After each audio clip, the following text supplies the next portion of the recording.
to do in this video is dig a little bit deeper into the deficit, and just so that you can get the data yourself, they're all available at this document, which is hosted by the Department of Treasury, so you know that I'm not making up these numbers.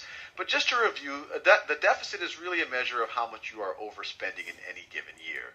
And so if you look at the deficit, and I'm going to focus on 2010 in this video. In 2010, the government spent, so the spending for the government in 2010 was about $3.5 to $3.6 trillion, and it brought in mainly tax revenues, but it has a few other sources, but mainly tax revenues, it brought in about $2.2 trillion. So based on this, the overspending, or the amount of money beyond which or the amount of spending beyond the revenues, or the deficit in 2010 was $1.3 trillion. What I want to be clear on is this is only one way to account for spending versus revenues. And this is not the way that most companies would primarily report their own income over the course of the year, or their own cost, or their own loss over the course of the year.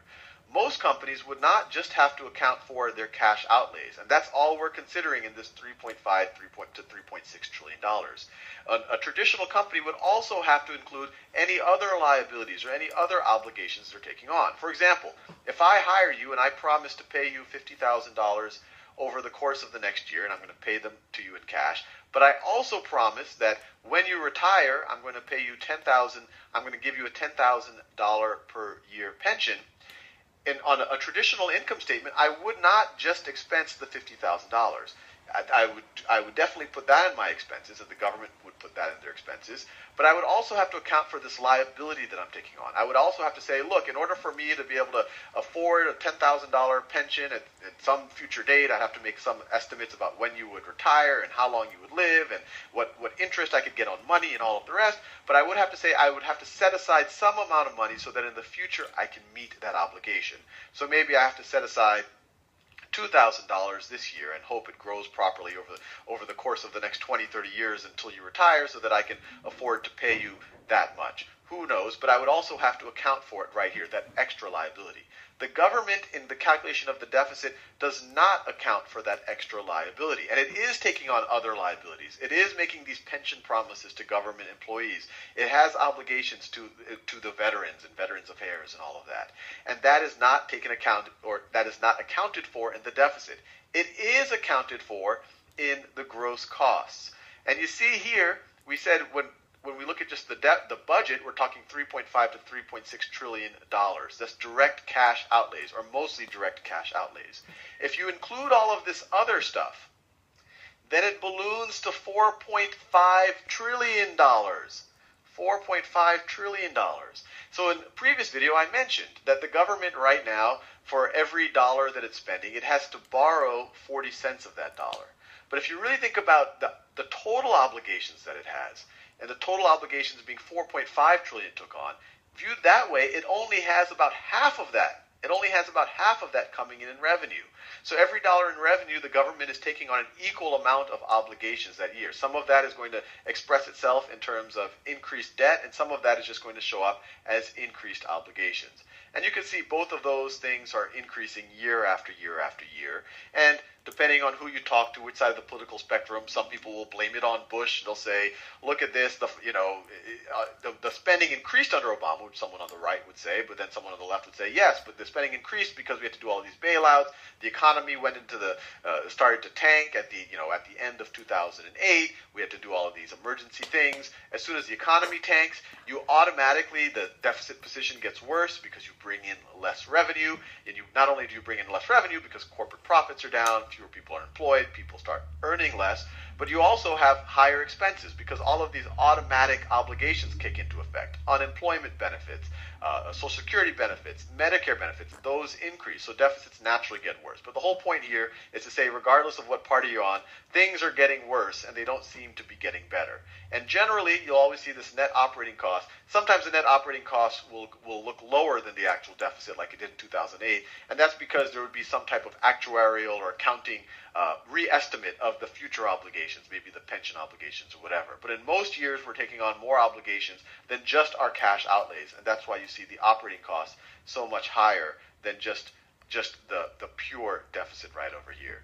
And this chart right over here actually goes into what the difference is, the actual difference. And you see that it's mainly things like liabilities for veterans compensation, military and civilian employee benefits, government-sponsored enterprises. There's some downward revision of the TARP. I don't think you can see that. So all of a sudden you realize that the TARP is going to cost us more in the future than you thought it was going to be. Even though you don't spend that $86 billion this year, you realize that you have an $86 billion higher obligation. And so if you add all of these, or I guess you subtract all of these from the budget deficit, then you're going to get the net operating costs. And you might already find that depressing, but the point of this video is actually that's just the beginning. Because if you look at where we're going, the trajectory, it gets even more depressing. Because not only do we have this huge budget deficit, or these huge operating costs, this loss, I guess you could say, on an annual basis, but it's going to get worse, and it's going to get worse not just from the overspending, on the government programs and defense and all of that, but because our debt is increasing so much that the amount we spent on interest is only going to increase, and that just makes matters worse. The more you spend on interest, the larger your deficits, the more you have to borrow, the more you have to spend on interest. And this is a long timeline right here. Goes out to 2080, but it's pretty clear that something is going to give. So as a percentage of GDP, the government, the size of the government has historically been around this, depending on different periods in history, but in the recent past, it's been in the 20% range. But if you just let things go the way they're going to go, and a lot of these are kind of mandatory spending, things we've already obligated ourselves to, or what we think we've obligated ourselves to, it looks like the size of the government's really just going to take over the economy. It's going to grow over the next 20, 30 years to 30%, 35%, 40% of the entire economy. Now, if that by itself is not scary or depressing enough for you, then we just have to look at this chart right over here. And we've already gone over some of this chart. This is the gross costs. This is the total amount we're spending, outlays, cash outlays, and other obligations we're taking on and accounting for it in some way in the present. And then you have the taxes that you're bringing in, and you see this is your net operating cost that we calculated already. And then it shows your assets, the assets of the government, mainly buildings and land and things like that. The government has a lot of nice land and buildings. And then you also see, and property, plant and equipment and all that, aircraft carriers, whatever you want to throw into the mix right over here. But then you see the debt. And there's been a lot of talk of the debt, but you might be saying, wait, even in 2010, right now as we hit the debt ceiling, we have like 14.3 trillion, but didn't we have like 13 point something trillion in debt in 2010? Why does this only say 9 trillion?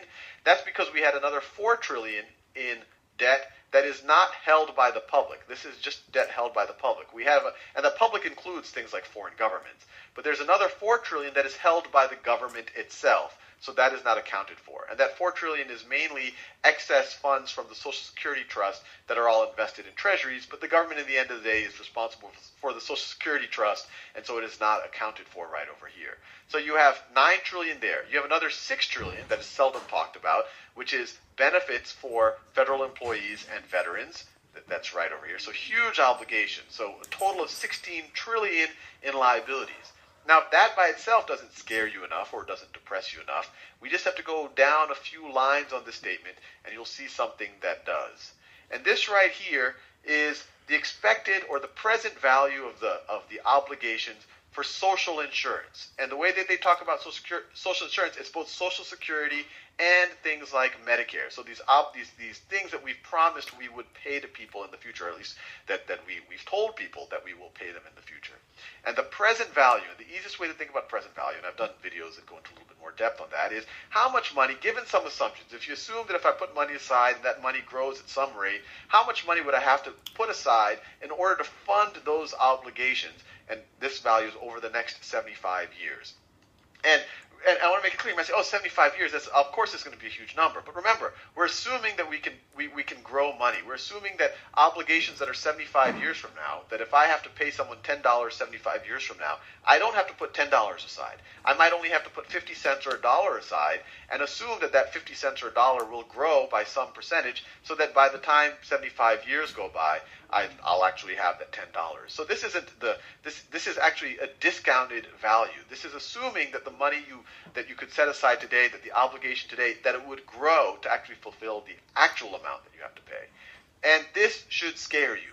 These are huge numbers. This closed group are what they call the current participants. and we could read the footnotes, includes current participants receiving and or are eligible to receive benefits for the Social Security and Medicare programs ages 15 and over at the start of a 75-year projection period. So that's 43 trillion. Then Open Group, they have current and future participants. This is slightly lower because it's including people who are going to be paying into the program and not necessarily taking out of the program, but it's still a huge, huge liability. It's twice as big as the official liabilities that the government takes on.